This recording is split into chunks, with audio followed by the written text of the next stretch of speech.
welcome to the third lecture of module 2 of this course called Game Theory and Economics. Before we begin this lecture, let me just recapitulate what we have discussed in the previous lecture.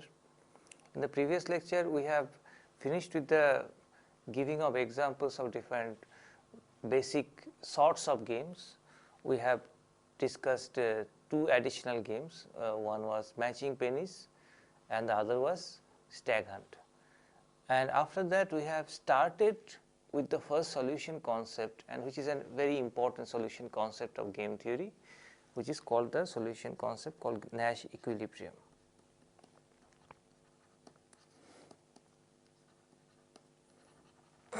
Because this concept will be used in this class and later classes also, so let me just briefly go over the idea. The idea is that this Nash equilibrium concept uses, or it depends on the fundamental theory of rational choice, which says that every player should take that action which is best for him according to his preference. Now, the point is that in game theory we have a strategic situation, which means that what action is best for me depends on not only on my action but also the action of others.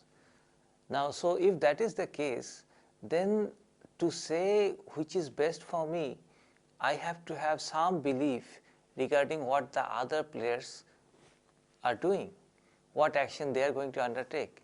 And what is important in this context, in the context of strategic games, is that people are taking their action simultaneously. So it is not that one action has been taken by one player and seeing that any player is taking that action which is best for him. It is the case that the actions are being taken simultaneously. So beforehand, any player cannot say what action that other player will take. But what he can do, and this is the justification that we are going to offer in this context, is that he can have a belief regarding what the other player is going to do. So before the start of the game, before the play of the game, he has a belief regarding other players' action. And this is the second component. The second component is saying those beliefs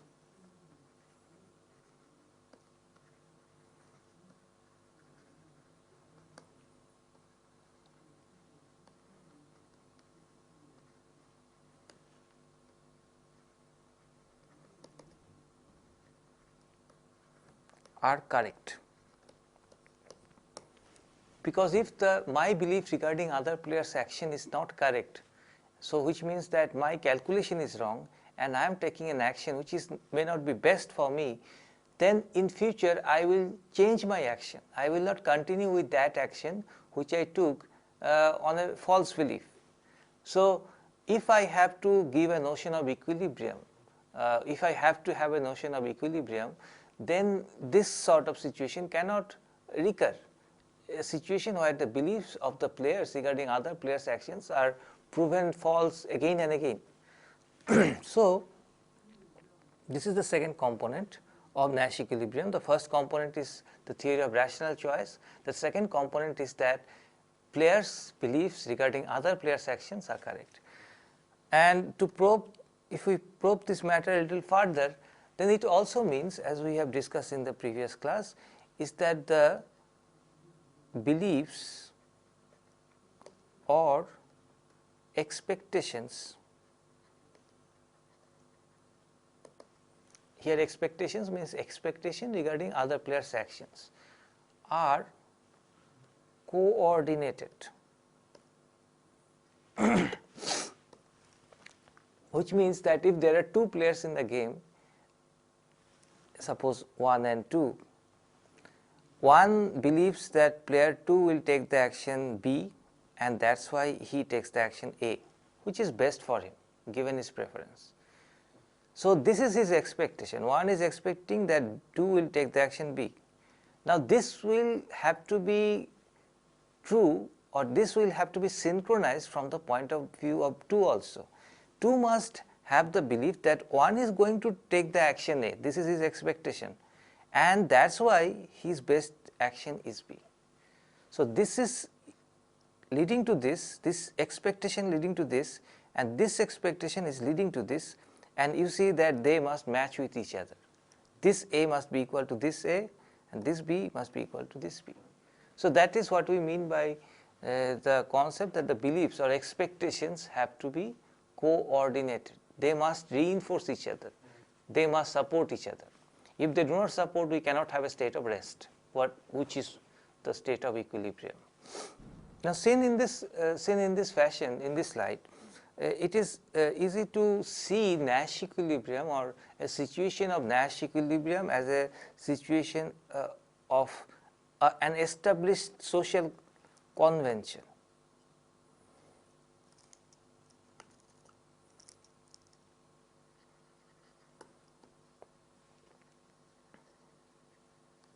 Why I am saying this? Social convention, established social convention, because how these beliefs are formed?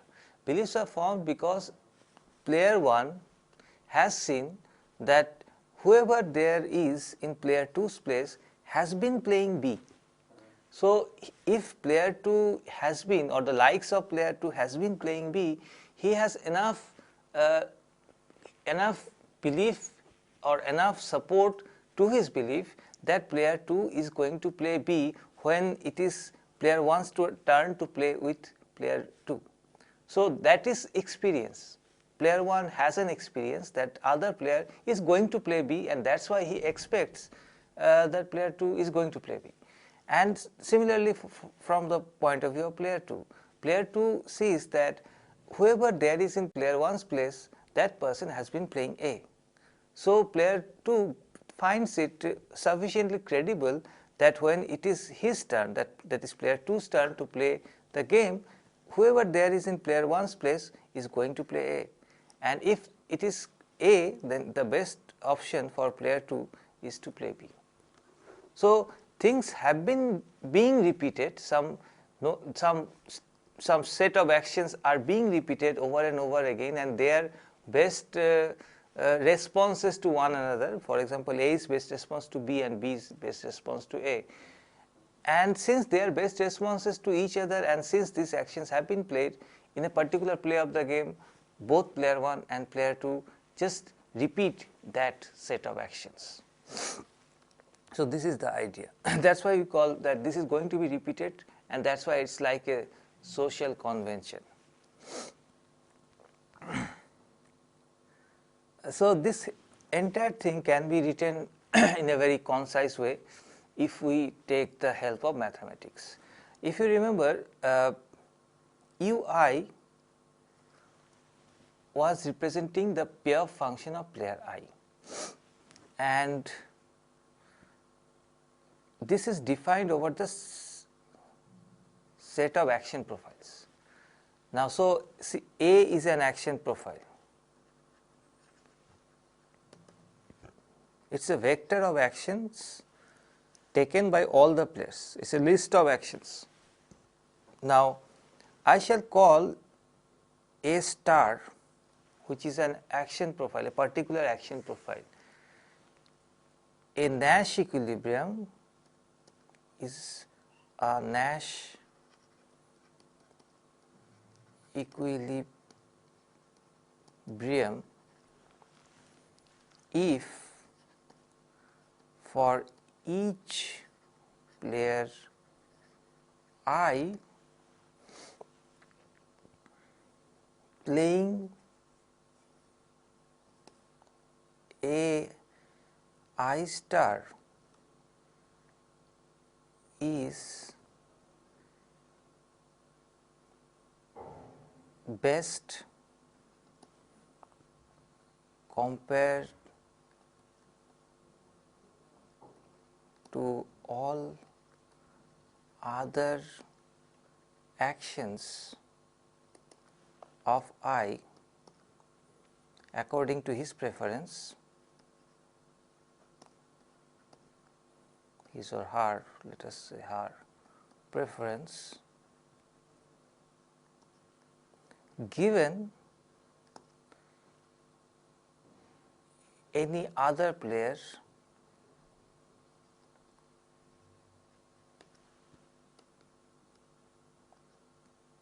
J, J is any arbitrary other player, which means it can be a representative of all other players. If any other player J is playing a J star. So let me see what this definition is saying. So I have defined something known as Nash equilibrium. It's an action profile. It gives me a vector of actions. And what is the property of this Nash equilibrium? It must happen that given what all other players are doing, and what all other players are doing is that they are playing a J star. So it's like that if I have two players and these are the actions, A1 has been taken by player 1, A2 has been taken by player 2. So A1 star and A2 star, there are some specific actions of 1 and 2. Given 2 is taking A2 star action, 1's best possible action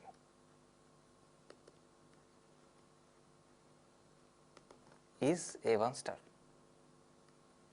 and vice versa, which means because it is for every player. So it must be the case for player 2 also, given 1 is taking the action A1 star, A2 star is the best action that 2 can take. Alright, so that is the idea. If there are n players from the point of view of player 1, if A2 star is the action of player 2, A3 star is the action of player 3, blah blah, An star is the action of player n, his best action is A1 star. Now here best action means that if he takes any other action in his action set, if he takes any other action, then he cannot be better off, he cannot improve his payoff from what he is getting by playing A1 star. It is possible that if he takes any other action, suppose a K star, then his payoff is as same, the payoff that he is getting out of a K star, whereas other players are taking A2 star, A3 star, etc., etc. That payoff is just equal to the payoff that he is getting from this, from A1 star. But it is never the case that by taking some other action he is going to improve his payoff, which means that there can be more than one best possible actions for him given what the other players are playing. And so this can be written in another different way, more precisely.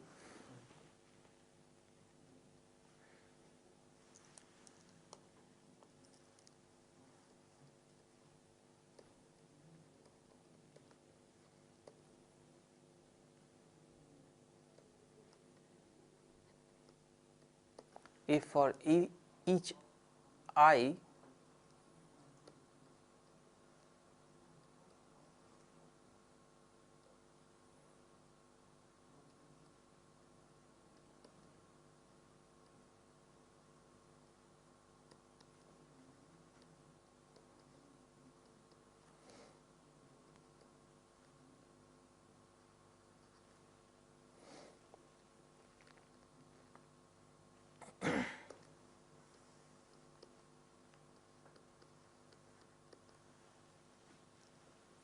AI is the set of actions.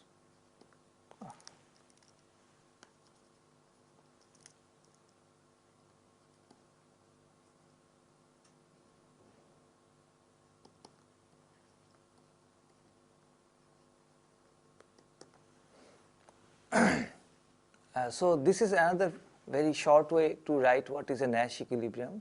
We say that this small a star, the action profile a star, is a Nash equilibrium if for every player I, u I a star, which is the payoff player I is getting by playing a1 ai star, whereas other players are playing their stars, is greater than or equal to a ui ai, where ai can be any action belonging to his action set. So he can take any action, possible action, but and other players are taking their action. Here minus I, what is written as minus sign and then I, is meaning any player who is not I, players other than I. So, all the players who is not the ith player is taking this action A not I star, and given that they are taking their star actions, which is the Nash equilibrium action, if player 1 takes any action from his action set, his payoff cannot be more than what he is getting when he is playing his AI star. That is the idea. It can happen that they are equal, which means that you deviate from your star action, that is the Nash equilibrium action, and you are doing as good as you were doing when you were taking your star action. But it can never happen that you are deviating and being better off. So, this is another way of, there is another way of writing this, which is known as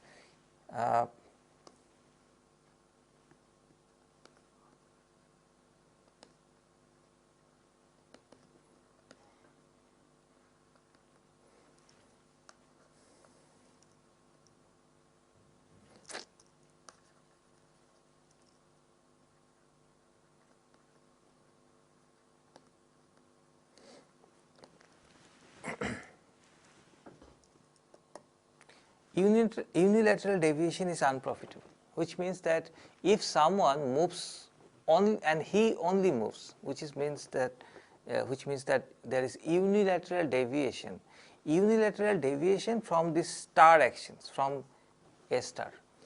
If there is a Nash action profile which is A star, from there if there is some unilateral deviation, if someone individually moves away and does something else, takes some other action, then that is not going to improve the payoff of that player. It is not going to be profitable. He can do as well as he was doing in Nash equilibrium profile, but he cannot improve his payoff. That is the idea. Now, from this, it does not mean that what it does not mean is that every game does not have a Nash equilibrium. So, it means that it is not necessary that if you give me any game and I will find a Nash equilibrium.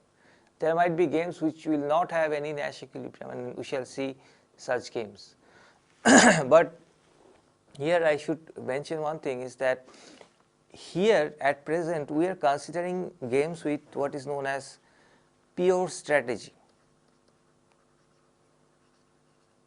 I do not want to spend a lot of time explaining this because we are going to spend time on this anyway later on in this course.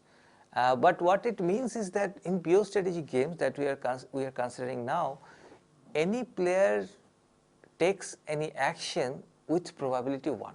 He says that I am going to take this action, or he says that this action I am not taking. So, it is 1-0. This is called a pure strategy game, where the probabilities attached to any action can either be 0 or can be 1. Whereas, there can be in general mixed strategy games. We shall see how the mixed strategy games look like. There it is a more general case where it may happen that I have two actions, possible actions. I play the first action with probability 1/4 and the second action with probability 3/4. So, 0.25 and 0.75. In that case, it is not very clear which action I am exactly going to take. With some probability I am going to take this action, with some other probability I am going to take the other action. Now, in this general case, it is a general case of the pure strategy case. If we have pure strategy games, then definitely we are going to have at least one Nash equilibrium. So, you give me any game, there must be at least one Nash equilibrium.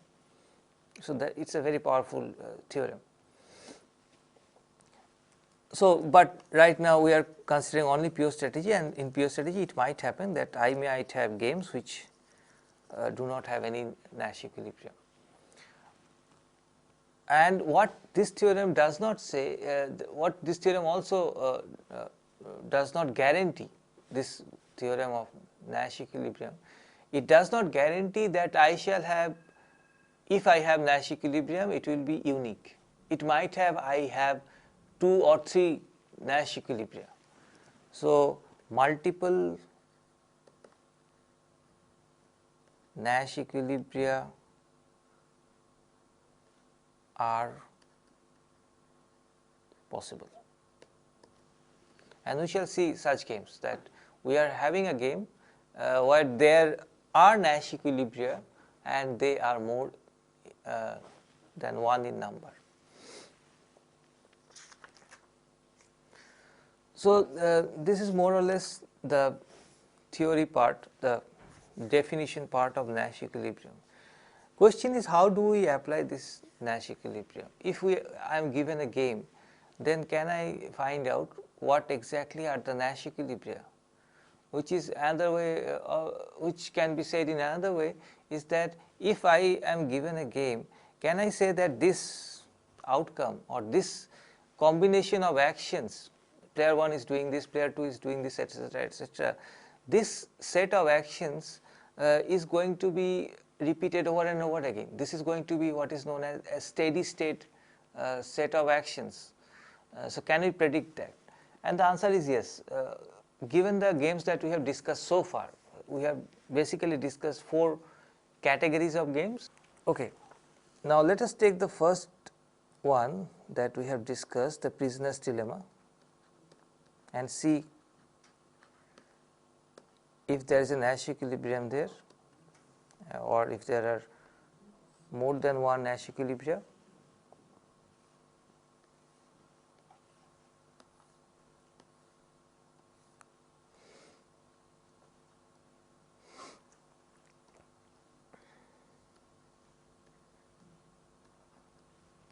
So, this was the game, player 1 and player 2, 2 prisoners, they could either not confess or confess for both the players. If they confess, they get 1-1, which is worse than in the case if they do not confess. If someone confesses, suppose player 2 confesses, player 1 does not confess, player 1 gets more. No, it is just the opposite. If player 2 confesses, player 1 does not confess, then player 1 is worse off. So, player 1 gets 0, player 2 by confessing getting 3. And if player 1 confesses, player 2 does not, player 1 gets 3, player 2 gets 0. Now, what we need to do to find out the Nash equilibrium of this game is to check each and every action profile, and from each and every action profile we have to check whether at least one player can he or she deviate and be better off. If I can find such deviation, then obviously that action profile that we are considering is not a Nash equilibrium. So, to say that some action profile is not Nash equilibrium is easier, relatively easier. I have to just find one profitable deviation. But to say that this is a Nash equilibrium, it is more harder. I have to say that I have to check whether each and every deviation that can be considered, if they are profitable or not profitable. If none of them is profitable, then it is a Nash equilibrium. So, let us first start with NC, which is this one, and players are getting 2 and 2. Now, if player 2 is playing NC, then it is very clear that player 1, by deviating, that is not by playing NC but playing C, suppose, he can improve his payoff. He can get 3 instead of 2, and 3 is greater than 2. If 3 is greater than 2, then there is no reason why player 1 will stick to this action of NC. He will shift to C. A similar if player 2 knows that player 1 is going to play NC, he will similarly shift to C. He can again get 3, which is greater than 2. So, this NC is not Nash equilibrium, because both of them has an incentive to deviate if any of them knows that the other player is going to play NC. So, this is not Nash. Let us see if CNC is Nash, which is this one. Now, from CNC, if I have to show that this is not a Nash equilibrium, then I have to basically show one profitable deviation. Here the profitable deviation that I can construct or I can visualize is of player 2, because player 1, from player 1's point of view, it is obvious that he is getting 3, and if he deviates, he can deviate only in one direction, which is that he is playing NC. If he plays NC, he is worse off, he is getting 2. So, there is no reason why player 1 should deviate. If he knows that the other player is not going to confess, he is going to confess, so he will be free, which is best for him. But this cannot be a stable outcome, because if in one play of the game this happens, in the next play of the game player 2 will know that player 1 is going to play C, and if player 1 is going to play C, then it is not in the interest of player 2 to play NC. He is going to play C also. So, both of them will confess, and both of them will get 1 each. So, player 2 has a profitable deviation, which means again this is not Nash equilibrium. Similarly, as NCC, it is just the opposite case of CNC. From NCC, here player 2 will not deviate, because he is confessing, whereas the other player is not confessing. So, he is getting 3, which is high, which is the highest in fact, but player 1 will deviate now. So, again, since the deviation is profitable for player 1, it is not a Nash equilibrium. We are left with the last one. Let us see if that is Nash equilibrium, CC, that is both of them are confessing. If both of them confessing, then it is true that there is no deviation which is profitable, because if the other person is confessing, what do I get by not confessing? I go to jail for 5 years. So, this is the absurd, that the other person is confessing and I instead choose not to confess. So, therefore, CC is a Nash equilibrium. You can see it from here itself. If anyone deviates from the CC action, for example, if 1 deviates, he gets 0, 0 is less than 1. So, he is not going to deviate. Similarly, for player 2, he is not going to deviate and play NC. So, in prisoner's dilemma game, we have got one Nash equilibrium, which is that both of them will confess. And this is an interesting situation then. What the theory of Nash equilibrium now is telling us is the following, that if we have a prisoner's dilemma like situation, then the only outcome that is going to prevail over and over again is the outcome where people are getting 1 1, and it is obvious that both of them could have got 2 2 if they had not confessed, if they had somehow not confessed. If I see, for example, that the other person is not confessing over some periods, and I expect that he is not going to confess in the next period also, then I shall not confess. I may think that, but in this case it is not going to happen, because if the other person is not confessing, the best action for me is to confess. But if I confess, then there is no reason why the other person will go on not confessing. So, we end up being here. So, the point I was trying to make is that if both of them do not confess, then it is better for both of them. But if I know that the other person is not going to confess, I try to free ride, I try to confess and get out of the jail. And both of them are trying to do the same thing, and we are back to a situation which is worse for both of us, 1 1, which is less than 2 2. And this NC in economics, this is known as Pareto superior.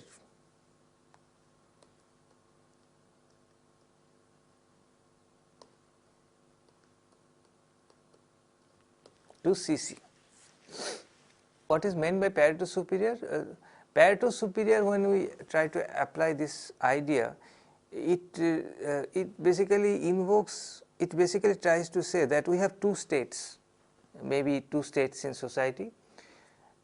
X is Pareto superior to Y if compared to Y in X, at least one person is better off, whereas I am not decreasing the well-being of other persons. So, if I can make at least one person better off, whereas I am not reducing the welfare of other people, then I can say that X is Pareto superior to Y.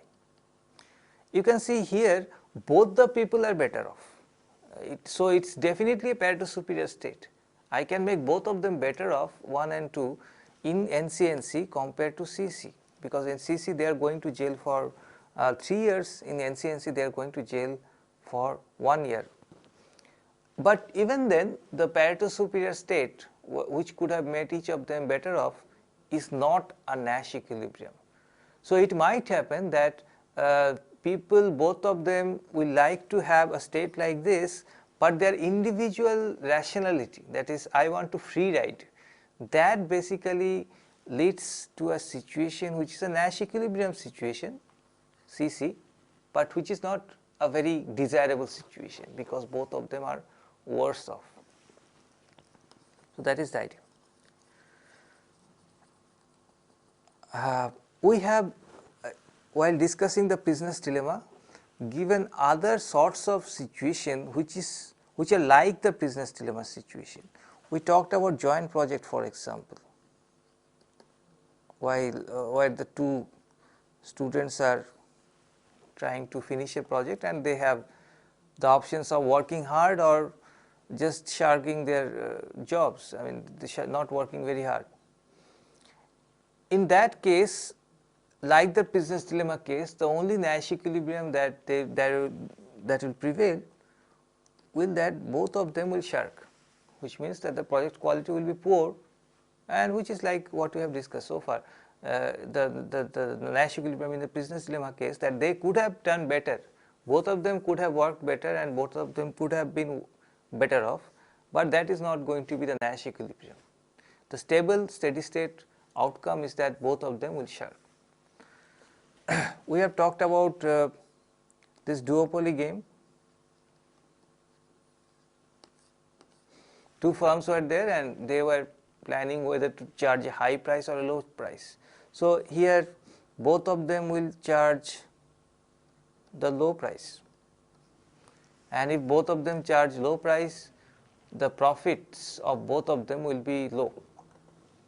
So, again it is a Pareto inferior state compared to the case where both of them charge high price. We have talked about arms race.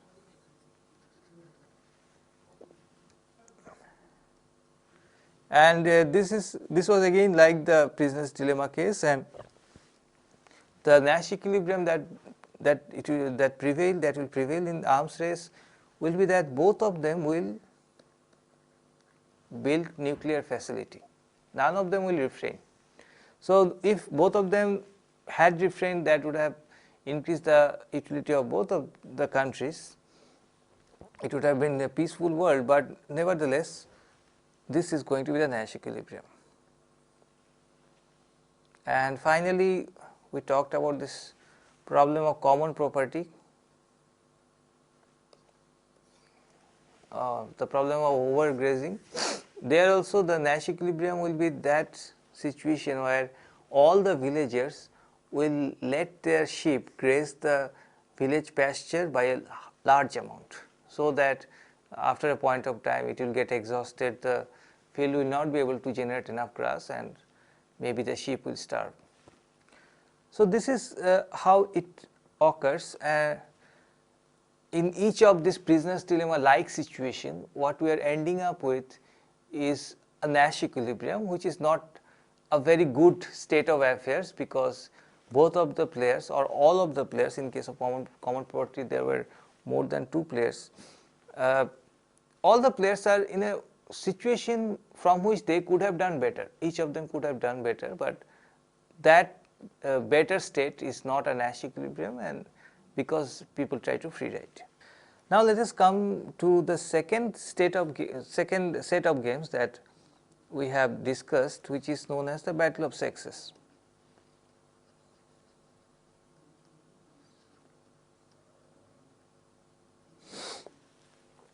And this is how the payoff matrix looks. 2 players are there, either boxing match or opera, and these are the payoffs. Now again, if I have to find out what is the Nash equilibrium action profile, I have to check for each action profile if there is some profitable deviation. If there is no profitable deviation for every player, then this action profile that we are considering is a Nash equilibrium action profile. So let us consider BB, which means that the husband and the wife, they are going to the boxing match together. You see, from here nobody can move and take some other action and can be better off. If the wife goes to the boxing match, to the opera house, she gets 0 instead of 1. If the husband deviates, he gets 0 instead of 2. So unilateral deviation by none of the players is profitable, which means that this is indeed a Nash equilibrium. What about BO? Which means that the husband is going to the boxing match, the wife is going to the opera. From BO, each of them has a tendency to deviate, because if the wife is going to the opera and the husband knows that, then he is not going to the boxing match. He is going to shift to opera also, so that he gets 1, which is greater than 0. So profitable deviation exists for the husband. However, if there is profitable deviation for the husband, there is profitable deviation for the wife also, because from BO it might happen that the wife expects that the husband is going to the boxing match, in which case instead of going to the opera house, she might as well decide to go to the boxing match, which will give her 1, better than 0. So this BO is not Nash equilibrium, because for both of the players profitable deviation is possible. What about OB? Similar. From OB, which means this one, this is the action profile we are considering. Husband is going to the opera house, the wife is going to the boxing match. From here both of them can deviate and be better off. The husband can instead go to the boxing match and get 2. 2 is greater than 0. Similarly, the wife, instead of going to the boxing match, now goes to the opera house, and instead of getting 0, she gets 2. Again 2 is greater than 0. So again there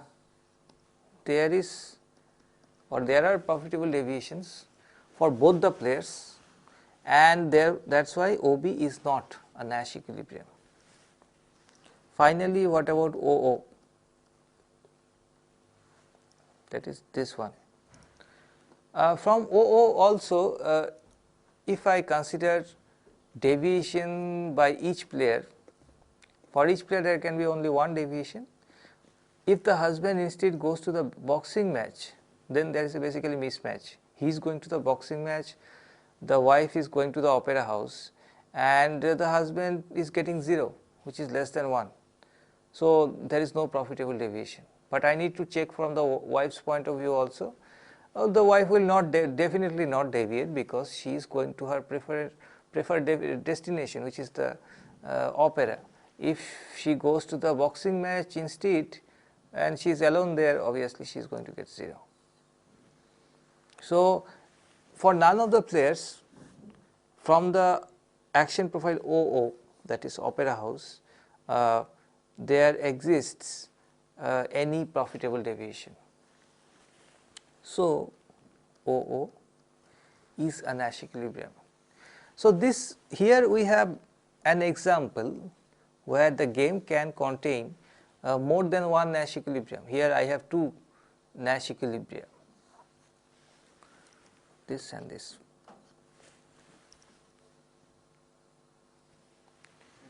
Let us now look at the third class of games.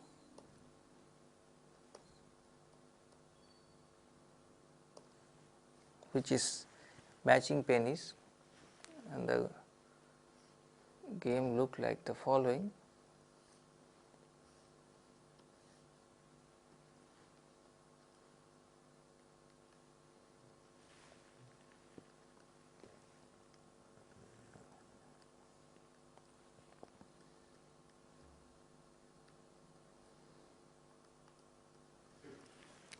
So this is how the payoff matrix looks like in matching pennies.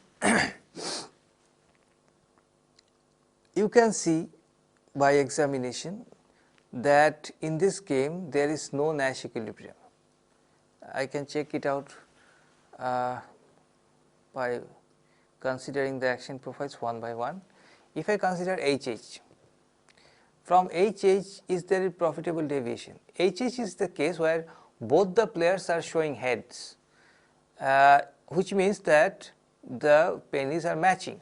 If the pennies match, player 1 gains at the cost of player 2. Now if that is the situation, there is no reason why player 1 should deviate, because it is best situation for him. But what about player 2?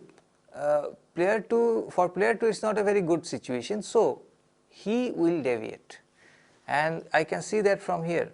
If he instead of H plays T, does not play H, that is does not show head but shows tail, then there is a mismatch, then he is getting 1, which is greater than -1.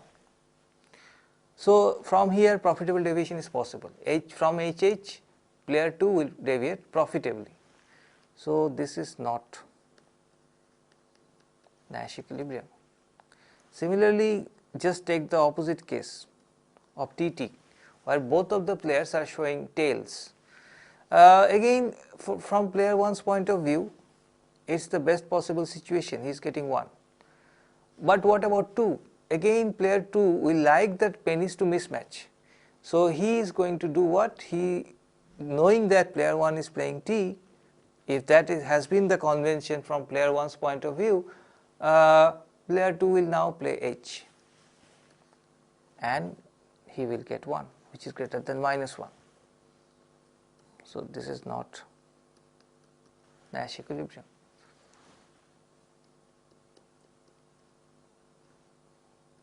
HT, so this is HT. Here just the opposite thing will happen. Here player 2 is gaining, because the pennies are in fact not matching to each other, which means player 1 has to give 1 rupee to player 2. In this case, it is now in the interest of player 1 to deviate, and if he deviates, then the pennies will match. If he deviates and he plays T like this, then he is gaining 1 rupee. So again there is profitable deviation. So HT is not Nash equilibrium. Similarly, TH is not Nash equilibrium, because again 1 will deviate and play H, so that the pennies match and he gains 1 rupee.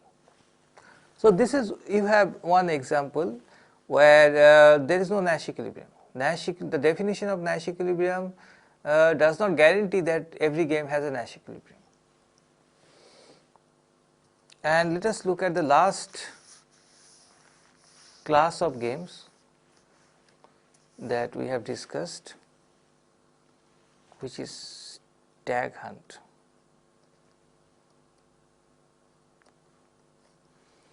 And here the payoff matrix was as follows.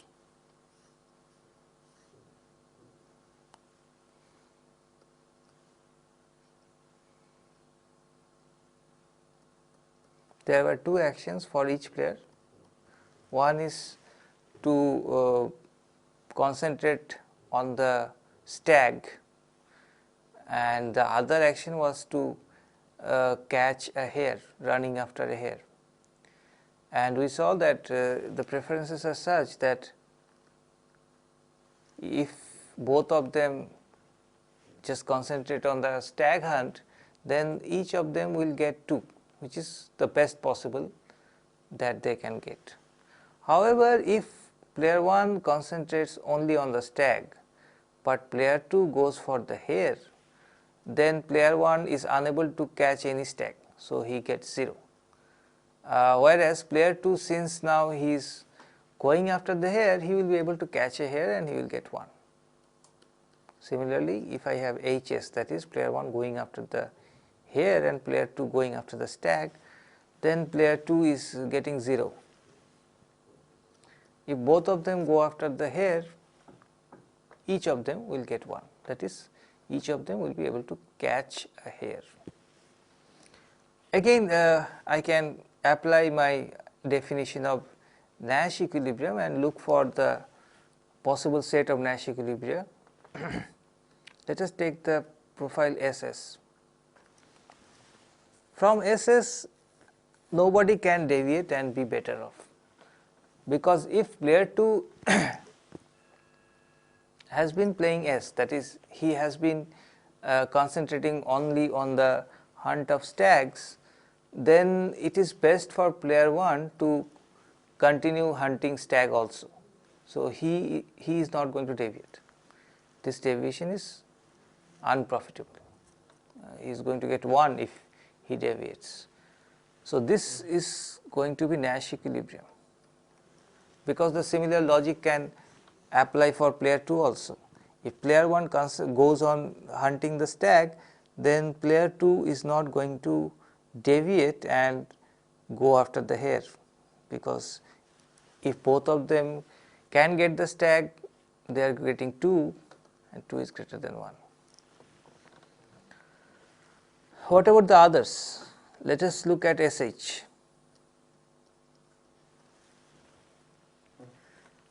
SH is not a Nash equilibrium, because here what is happening is that player 1 is going after the stag, whereas player 2 is going after the hare, which means that player 1 is getting nothing. He is not able to catch the stag, because without your partner's cooperation you cannot catch a stag. So if player 1 knows that player 2 is going to go after the hare, it is best for him to go after the hare, because 1 is greater than 0. So profitable deviation exists, at least for player 1, and that is sufficient for me to say that this is not Nash equilibrium.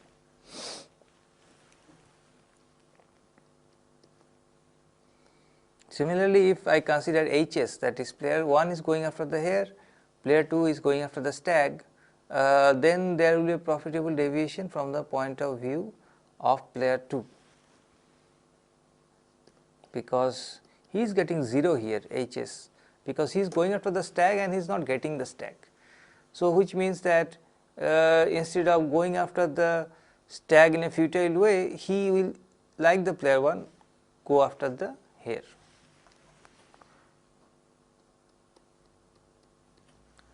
But is going after the hare by both a Nash equilibrium? Let us see. So here we are considering this one, HH, and this is indeed seems to be a Nash equilibrium, because from here, if anyone deviates, he gets 0. If I know my partner, my friend is going to go after the hare, there is no reason why I also should not go after the hare. Why there is no reason why I should go after the stag, because I will not be able to catch the stag. So, if player 1 deviates, he gets 0, 0 is less than 1. So, there is no reason why he should deviate, and it is the logic is similar for player 2. Player 2 will also not go after the stag if he knows that player 1 is going after the stag. So, that means I have a Nash equilibrium at HH also. So, there are two Nash equilibrium, one is here and the other is here. One is both of them are going to catch the stag, and the other is that both of them are going to catch the hares. So, here we have again a multiple Nash equilibrium case.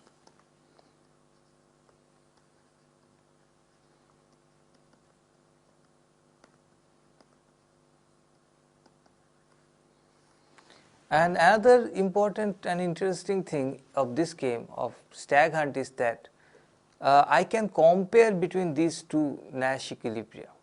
I can compare between 2, 2 and 1, 1. I mean, these are the payoffs, these are not exactly the Nash equilibria, these are the payoffs in Nash equilibrium.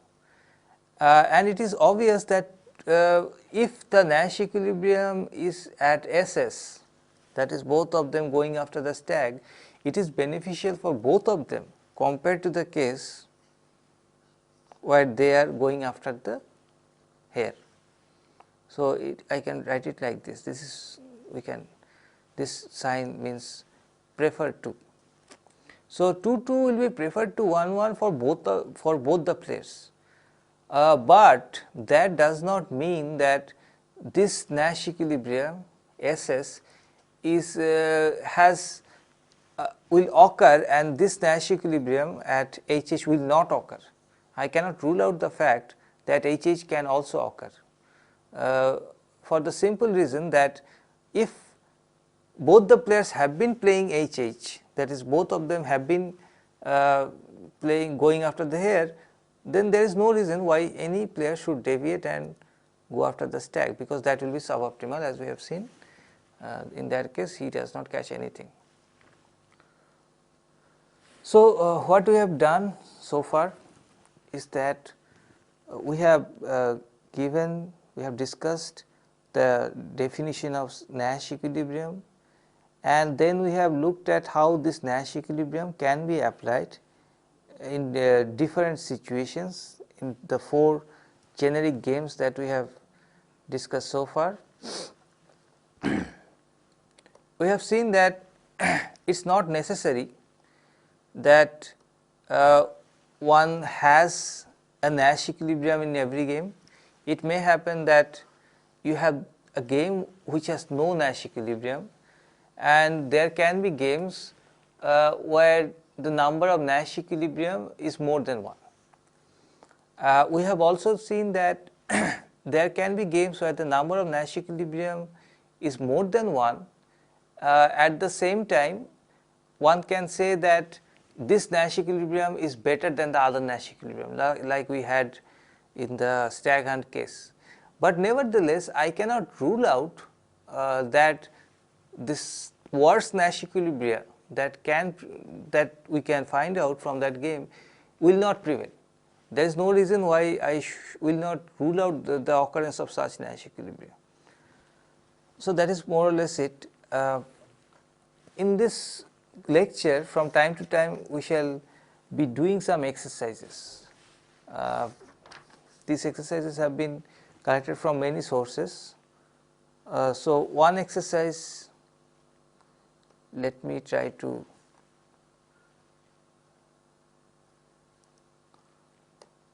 give to you. This exercise is a variation of the prisoner's dilemma game, and the exercise is the following, as you can see in the monitor. Each of 2 players has 2 possible actions, not confess and confess. Each action pair results in the players receiving amounts of money equal to the numbers corresponding to the action pair in prisoner's dilemma game.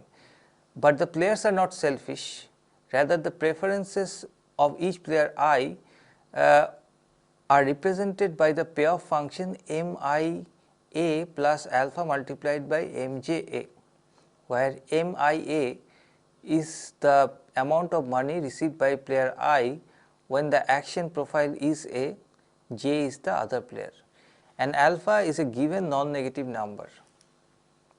Player I's payoff to the action pair not confess for example is 2 plus 2 alpha.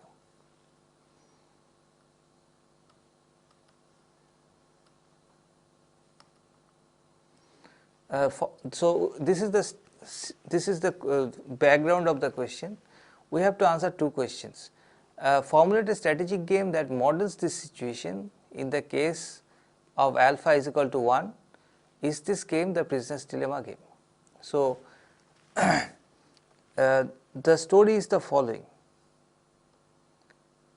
What has been asked is that suppose we have this prisoner's dilemma game.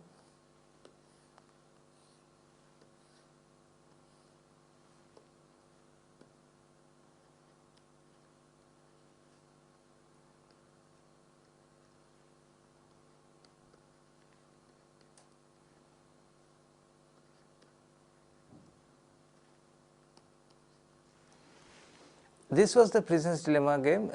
So players have two actions each, confess and not confess. Now we are going to consider a variation of this game. The variation is the following, that suppose it is the case that ui, that is player i's payoff, is not simply these numbers, but a variation of these numbers in the sense that this is m I a plus alpha multiplied by m j a, where a is the action profile, and m I a and m j a are these numbers.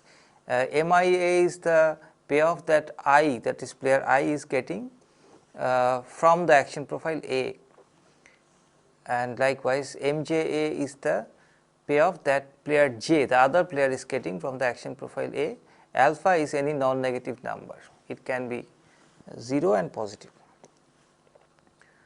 The question that is being asked is that formulate a strategic game that models this situation in the case alpha is equal to 1. Is this game the prisoner's dilemma? We shall talk about the ramifications of this exercise and what it means in the next class. Thank you. So this is the exercise for lecture 5. Explain the idea of Nash equilibrium in strategic games. Nash equilibrium.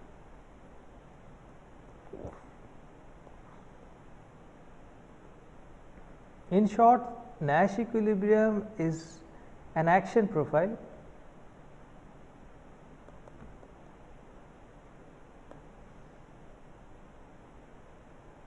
which, if played for a number of times,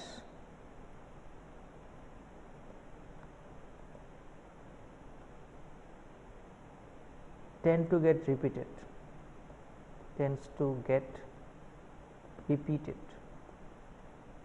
So the idea that we have is that it's a kind of steady state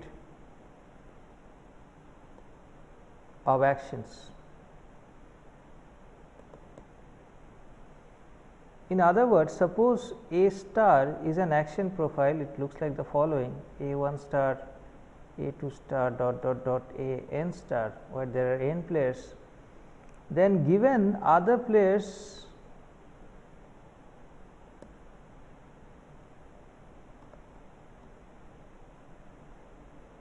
have played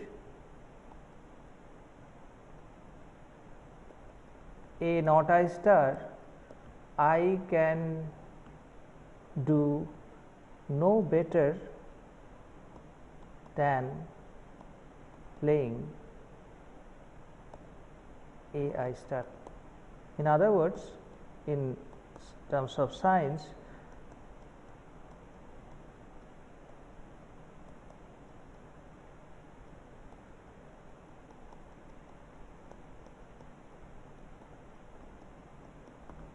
Here capital I is the set of actions that I has. Mind you, this is greater than equal to. In what ways are expectations coordinated in Nash equilibrium?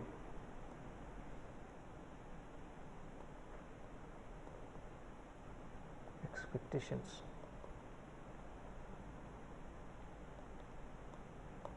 If there are more than 2 players,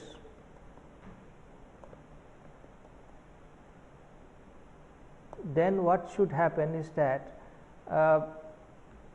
expectations of any 2 players regarding the third player must prove to be true. Expectations of any 2 regarding the third player's action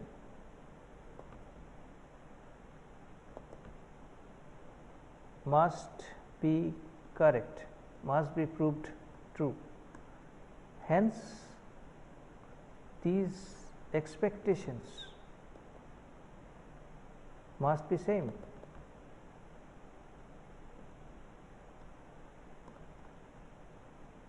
This is called coordinated expectation.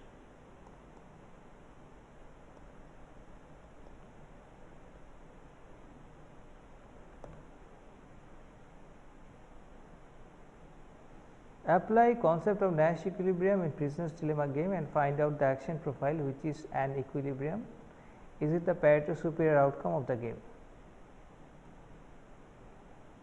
So, let us go back to prisoner's dilemma game.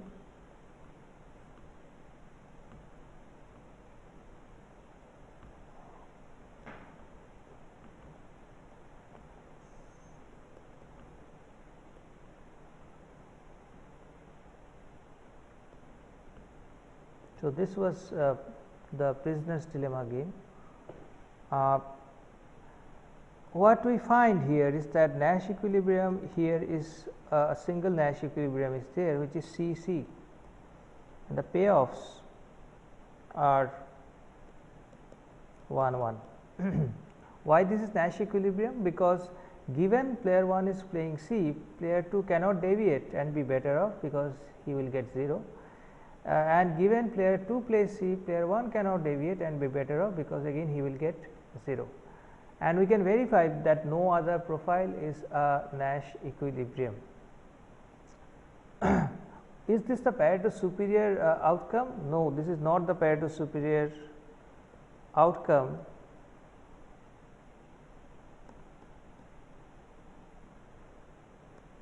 Or what is not is Pareto, it is not the Pareto optimal outcome.